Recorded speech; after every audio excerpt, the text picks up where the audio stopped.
আপনারা দেখছেন টাঙ্গাইল2424.com। এখন কিন্তু তালতলা চত্বরে টাঙ্গাইলের সখীপুরে কিন্তু সারা দেশের সকল জনগণ একসাথে খুনি হাসিনার বিচারের দাবিতে কিন্তু টাঙ্গাইলের সখীপুরে কিন্তু তারা আন্দোলন এবং সমাবেশ করছেন। ইতিমধ্যে আপনারা দেখতে পাচ্ছেন টাঙ্গাইলের সখীপুরে শিক্ষার্থী যারা আছে তারা কিন্তু ইতিমধ্যে বক্তব্য দিচ্ছেন। ইতিমধ্যে আপনারা দেখতে পাচ্ছেন তালতলা চত্বরে এসে তারা বক্তব্য রাখছেন।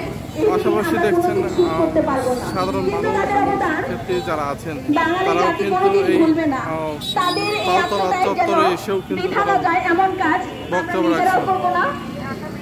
নিজেরাও যেন না করি আর মানুষকেও সঠিক সুন্দরভাবে জীবনযাপন করার ব্যবস্থা করে দিই, যেন তাদের এই আত্মত্যাগ অন্যায়ের বিরুদ্ধে রুখে দাঁড়ানোর প্রতীক হিসেবে রয়ে যায়।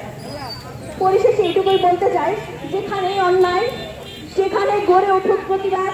সত্য এর মৃত্যু নেই। আলোর দিশারি তুমি, আলোর পথ দেখাও। অন্ধকার হতে তুমি আলোয় নিয়ে যাও।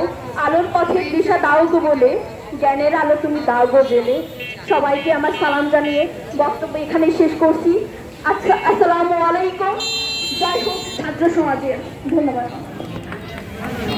ধন্যবাদ নদীকে তার গঠনমূলক বক্তব্য উপস্থাপন করার জন্য।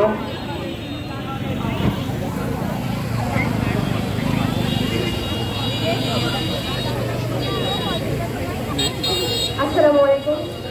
আমি প্রথমেই স্মরণ করছি আমার সঙ্গী ভাইদের, যারা বৈষম্যবিরোধী আন্দোলনে সুন্দর একটি দেশ গড়ার জন্য শহীদ হয়েছে।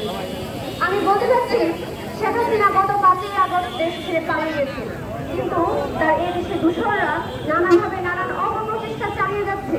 আমাদের এই ছাত্র সমাজের শত শত প্রাণের বিনিময়ে অর্জিত দ্বিতীয় স্বাধীনতা নস্যাৎ করা তাদের মূল উদ্দেশ্য। আমরা সবাই জানি অর্জিত স্বাধীনতা রক্ষা করা বেশি কঠিন। হাসিনার এই দেশীয় দূষণের সমস্ত ষড়যন্ত্র বানচাল করে দেওয়ার জন্য আমাদের ছাত্র জনতাকে সতর্কভাবে রাজপথ দখলে রাখতে হবে। একটি ফ্যানের সুইচ অফ করে দিলেও ফ্যানটি ঘুরতে থাকে, তেমনি ফ্যাসিস্ট হাসিনা দেশ ত্যাগ করে চলে গেলেও তার দূষণের ষড়যন্ত্র আমাদের মধ্যে ঘুমায়মান। এই ষড়যন্ত্রের ফ্যানকে সম্পূর্ণরূপে বন্ধ করার জন্যই এই আন্দোলন চলমান থাকবে। শত শত বিপ্লবী ছাত্র জনতার রক্তের উপরে দাঁড়িয়ে যে নতুন স্বাধীনতা অর্জিত হয়েছে, সেটাকে কোনোভাবে ব্যাহত হতে দেওয়া যাবে না। ইনকিলাব জিন্দাবাদ। ধন্যবাদ।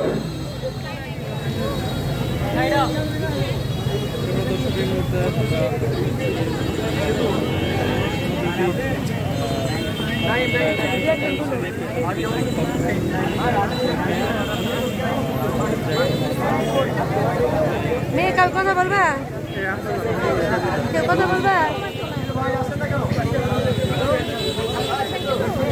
মাহিম ভাই কিছু বলবেন? السلام عليكم ورحمة الله. نحمده ونصلي على رسوله الكريم. أما بعد.